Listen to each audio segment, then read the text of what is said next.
Hello bachcho, let's see this question. And here this question says, how can consumer use their right to seek redressal? Explain with example. Question आपसे बोल रहा है कि consumer कैसे अपना right to seek redressal का इस्तेमाल कर सकते हैं, एग्जाम्पल के साथ बताओ। देखो, कंज्यूमर के पास में राइट टू सीक रेड्रेसल, इसका मतलब क्या होता है ये बताना आपके लिए बहुत ज़रूरी है। पहले तो consumer have the right to seek redressal against fraud और अनफेयर ट्रेड प्रैक्टिसेस। कंज्यूमर के पास में राइट टू सीक रेड्रेसल है ताकि अगर उसके साथ कोई फ्रॉड हुआ है, कोई अनफेयर ट्रेड प्रैक्टिस हुई है, तो वो अपने इस राइट का इस्तेमाल करके अपने एक्सप्लॉइटेशन को रोक सके। If any damage is done to a consumer or faulty item receive, then consumer get compensation depending upon degree of damage। तो क्या होता है ना, इस राइट के तहत अगर कंज्यूमर को कोई भी डैमेज या फॉल्टी प्रोडक्ट दिया जाता है तो कंज्यूमर क्या कर सकता है, कंज्यूमर कंपनसेशन की डिमांड कर सकता है। अब ये कंपनसेशन डिपेंड करता है कि वो डैमेज कितना है, तो डिग्री ऑफ डैमेज पे डिपेंड करेगा कितना कंपनसेशन मिलेगा अगर फॉल्टी आइटम रिसीव हुआ है तो।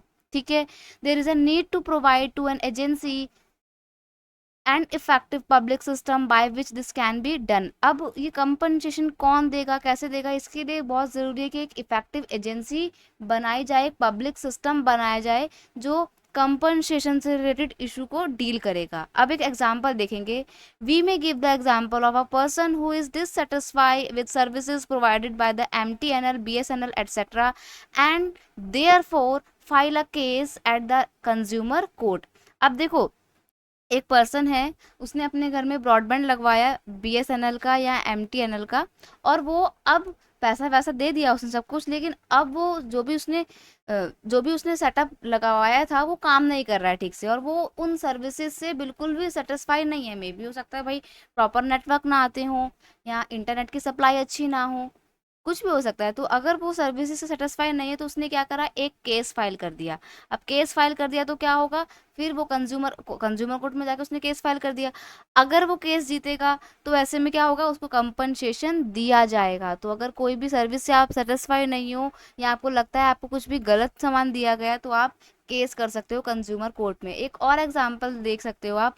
कोई भी एक व्यक्ति है, उसने कोई कार खरीदी और कार थी उसकी 20 लाख रुपीज़ की। ठीक है, अब 20 लाख रुपीज़ कम नहीं होते हैं, किसी के लिए भी कम नहीं होते हैं। अब उसने कार जो ली है उसके एयर बैग्स में प्रॉब्लम है, तो क्या करेगा वो, अब वो करेगा पहले कंपनी के पास कंप्लेंट, कंपनी सुनेगी नहीं तो फिर क्या करेगा, वो जाएगा कंज्यूमर कंज्यूमर कोर्ट में, डिस्ट्रिक्ट लेवल के कंज्यूमर कोर्ट में जाएगा, केस करेगा, जीत गया तो फिर क्या होगा, कार के मतलब जो भी कार में एयर बैग का प्रॉब्लम है कंपनी उसको ठीक करवा के देगी या फिर बदले में पैसा देगी, कंपनसेशन देगी।